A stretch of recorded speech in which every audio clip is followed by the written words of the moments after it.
Z Débrief, en partenariat avec InmacWstore.com, le spécialiste de l'équipement informatique pour les professionnels. Bonjour à tous et bienvenue pour un nouvel épisode du Z Débrief, votre podcast sur l'actualité de la transformation numérique. Bonjour Estelle. Bonjour David, bonjour à tous. Alors au programme cette semaine, pour commencer, la messagerie WhatsApp qui vise désormais le marché des entreprises. Nous verrons comment. Au programme aussi, les nouvelles paroles de Christelle Edman en tant que nouvelle directrice générale d'Orange. Elle parle réglementation et consolidation des opérateurs européens. Une annonce aussi, celle d'Elon Musk qui va proposer aux propriétaires de camping-cars d'avoir un accès au système internet satellite haut débit Starlink de SpaceX. Les détails à suivre. Notre chiffre clé concernera les technologies qui suscitent en ce moment l'intérêt des développeurs. Il y en a 5, nous verrons ce dont il s'agit. On vous donnera aussi quelques astuces pour améliorer votre connexion Internet. Et enfin, Guillaume Sériès de la rédaction de ZDNet nous expliquera quelles sont les technologies qui composent le cocktail du Web 3. Allez, le Z Débrief, c'est parti. Les dernières infos. Commençons donc par cette nouvelle initiative de Meta.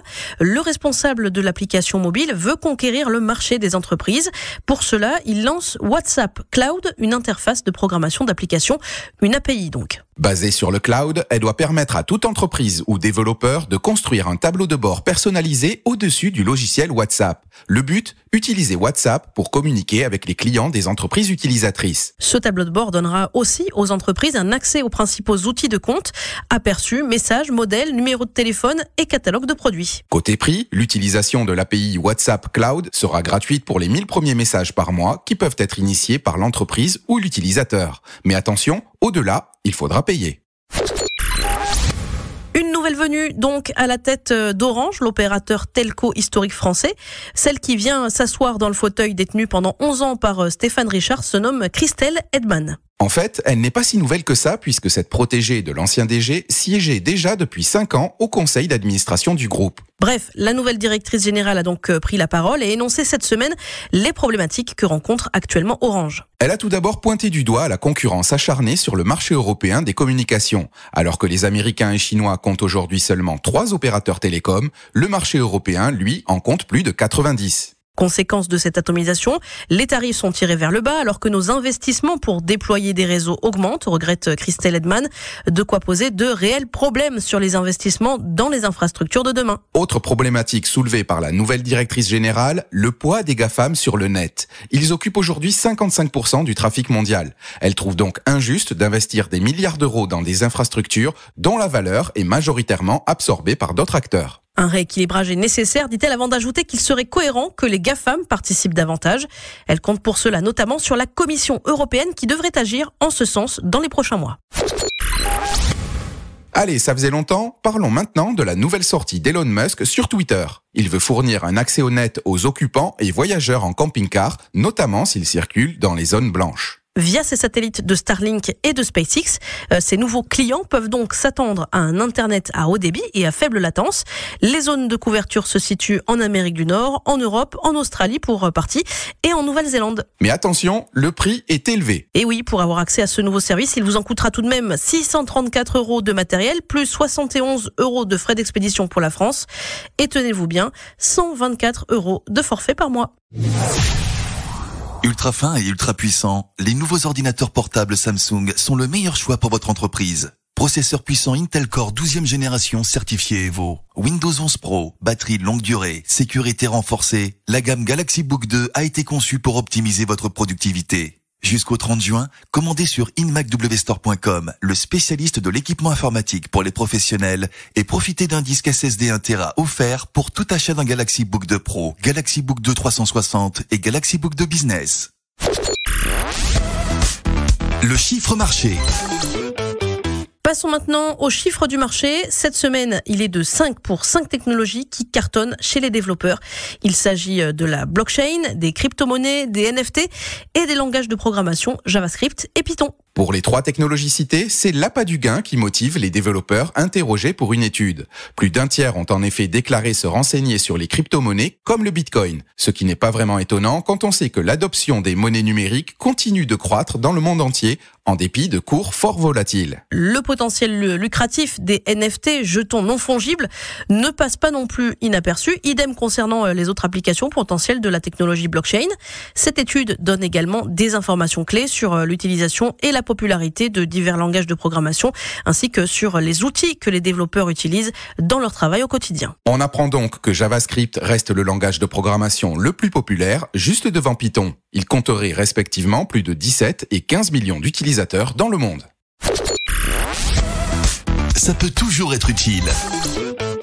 Dans notre chronique pratique aujourd'hui, on vous donne quelques astuces pour améliorer votre connexion Internet. Alors déjà, on peut hurler tant qu'on veut, mais vous le savez, votre ordinateur est sourd à toute remontrance. Donc, après avoir bien respiré par le nez, il paraît que ça apaise, évaluez le débit réel de votre bande passante.